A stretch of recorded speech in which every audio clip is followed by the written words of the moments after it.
Allez, on s'attaque à un tout petit peu plus compliqué. Pas trop quand même. Je continue mes petits réflexes. Avant, après.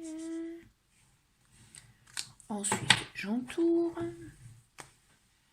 voyez que finalement, de préparer, ça prend pas tant de temps que ça. Et finalement, on gagne du temps parce qu'on évite les erreurs. Je change de couleur, on va mettre des coefficients en vert. Alors je compte. Je commence par le début. Toujours un atome à la fois. Ici, j'ai un C et l'indice en bas, c'est 3. Ce qui me fait que j'ai 3 carbones. De ce côté, j'ai du carbone ici. Combien j'en ai? J'en ai 1 parce qu'il n'y a pas de coefficient. Pour en avoir 3, je multiplie par 3. 3 fois 1, 3. 3 carbones. Ensuite, je reviens au début. Deuxième atome, l'hydrogène. Ici, j'ai un petit indice 8. Donc, ça me fait 8 hydrogène. De l'autre côté, l'hydrogène, j'en ai 2. Par combien je dois multiplier 2 pour avoir 8? Je réfléchis un peu. 4. 4 fois 2 égale 8 hydrogènes. 8 d'un côté, 8 de l'autre. Tout va bien. Combien j'ai d'oxygène avant? J'en ai 2. Après, ça devient un petit peu plus compliqué. J'ai 3 fois 2. Donc, ça me fait 6 oxygènes plus 4 fois 1 oxygène. 4 oxygènes. Donc, en tout, j'en ai 10.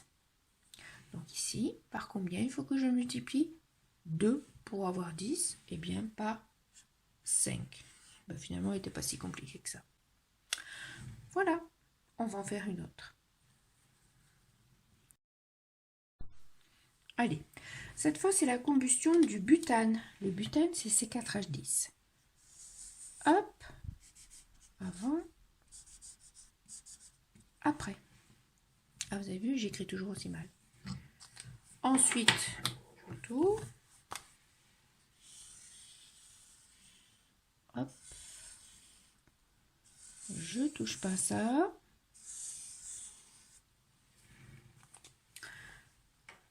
Je reprends le rouge. Et je compte. C4H10. 4 carbones. Ici, dans le CO2, j'en ai toujours qu'un. Pour en avoir 4, je rajoute un coefficient 4. 4 fois 1, je multiplie par 4. 4 fois 1, 4 carbones. Combien j'ai d'hydrogène? Ici, j'en ai 10. Par chaque molécule d'eau, j'en ai 2. Par combien je multiplie 2 pour avoir 10? Je multiplie par 5. Donc, ça me fait 5 fois 2, 10 hydrogènes. Toujours 2 oxygènes en O2. Ici, faisons le compte. J'ai 4 fois 2, 8 oxygènes. Ici, j'ai 5 fois 1, 5 oxygènes.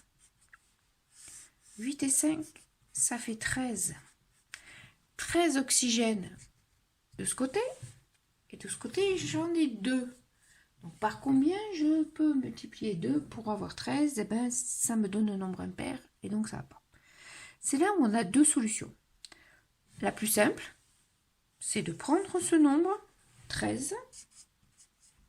On le divise par 2 et on multiplie par 2 et on obtient bien 13.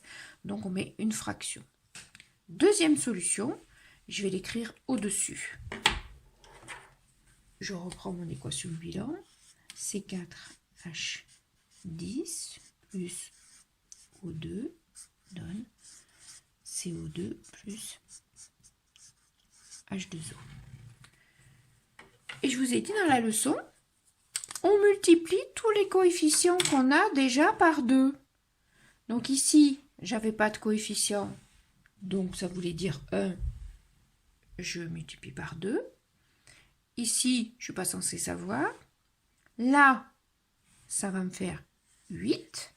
Ici, 5, ça va me faire 10. Et à partir de là, je vais recompter mes oxygènes. Donc ici, j'en ai 8 fois 2, ça fait 16, plus 10, ça me fait 26 oxygènes. On marque 8, 26 oxygènes. Hop. Et pour en avoir 26 ici, on fait 13. 13 fois 2, 26. C'est comme pour les recettes de gâteau. Vous multipliez les proportions par 2. Et vous tombez donc sur un nombre entier.